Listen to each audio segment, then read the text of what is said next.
नमस्कार, डाइट योगा और आयुर्वेदा चैनल में मैं डॉक्टर धारा आपका स्वागत करती हूँ। छाती में दर्द के दो मुख्य कारण है एसिड रिफ्लेक्स यानी कि एसिडिटी या हार्ट अटैक हो सकता है। हार्ट अटैक है या एसिडिटी, ये कैसे पता चलेगा, उसके लक्षण क्या है। अगर हार्ट अटैक के लक्षण है तो आपको क्या करना चाहिए, उसके बारे में मैं आज आपको बताऊंगी। एसिडिटी के लक्षण ज्यादातर फिजिकल एक्सर्शन या तनाव के कारण हार्ट बर्न, ऊपरी पेट के जलन के रूप में शुरू होता है और छाती के ऊपर जाता है। छाती में दर्द या जलन होकर भोजन वापस आ जाता है। गले में कड़वा या खट्टा स्वाद लगता है। अगर आपने बिस्तर में जाने के 2 घंटे के भीतर खाना खाया है तो आपको नींद से भी जगाता है। आमतौर पर एंटासिड लेने पे एसिडिटी में फायदा होगा। जब आप लेटते हैं या झुकते हैं तो दर्द बढ़ जाता है। मसालेदार खाना खाने से या ज्यादा खाना खाने से भी एसिडिटी हो सकती है। हार्ट अटैक के लक्षण महिलाओं और पुरुषों में एक समान होते हैं, जिसमें चक्कर आना, कमजोरी या बेहोश होना,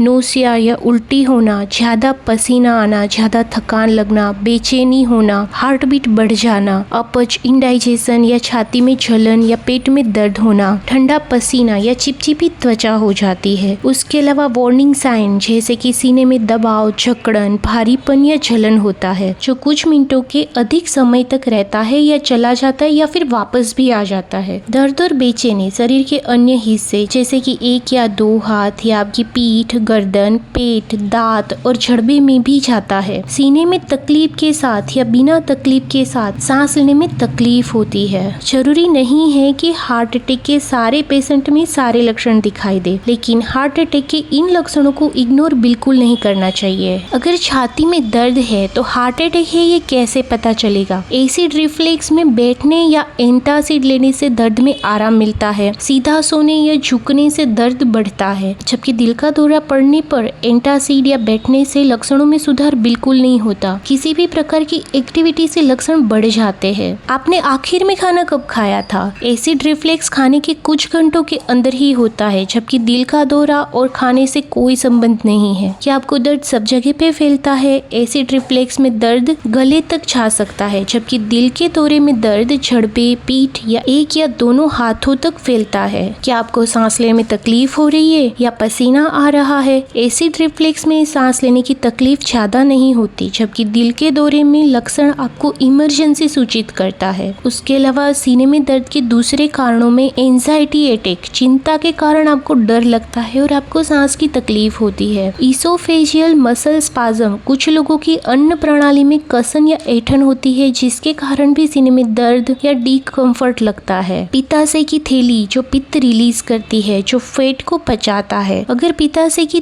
थैली अवरुद्ध या रोगग्रस्त हो तो कंधे, हाथ और गर्दन में दर्द के साथ साथ उल्टी जैसे लक्षण दिखाई देते हैं। प्लूरेसी, छाती की दीवार के टिश्यू में संक्रमण से तीव्र खांसी या सूजन भी हो सकती है। अगर आपको हार्ट अटैक के लक्षण है तो इन लक्षणों को इग्नोर बिल्कुल मत कीजिए। जितना जल्दी हो सके इमरजेंसी एम्बुलेंस को बुलाइए या अस्पताल जाइए। अगर आप घर पर अकेले हैं तो पड़ोसी या मित्रों को फोन करके बुलाइए। खुद से ड्राइविंग बिल्कुल मत कीजिए और जल्द से जल्द हॉस्पिटल पहुंचिए। जब तक एम्बुलेंस आती है तब तक पेशेंट को शांति से बिठाइए या सोने दीजिए। अगर आपको एस्पिरिन से एलर्जी नहीं है तो आप एस्पिरिन की एक गोली चबाकर खा सकते हैं। अगर आपको इससे पहले हार्ट अटैक आ चुका है और डॉक्टर ने आपको नाइट्रोग्लिसरीन दी है तो आप वो ले सकते हैं, लेकिन बिना डॉक्टर की सलाह के आप ये दवाई नहीं ले सकते। अगर किसी को हार्ट अटैक आया है और वो बेहोश हो गया है तो medical practitioner CPR, cardio pulmonary resuscitation कर सकते हैं। लेकिन अगर आपको CPR के बारे में पता नहीं है तो doctor mouth to mouth breathing या छाती पे कंप्रेशन 1 मिनट में 100 बार तक करने की सलाह देते हैं। अगर आपके पास एक्सटर्नल डिफिब्रिलेशन अवेलेबल है तो जब तक बेहोश है तब तक CPR दीजिए और डिवाइस को सेट कीजिए और इंस्ट्रक्शन का पालन कीजिए। हार्ट के बारे में और भी वीडियो में जल्द ही आपसे शेयर करूंगी, तो प्लीज लाइक, सब्सक्राइब और शेयर करके डाइट योगा और आयुर्वेदा चैनल को सपोर्ट कीजिए। Thank you. जल्दी ही मिलते हैं एक नए वीडियो के साथ। Bye bye.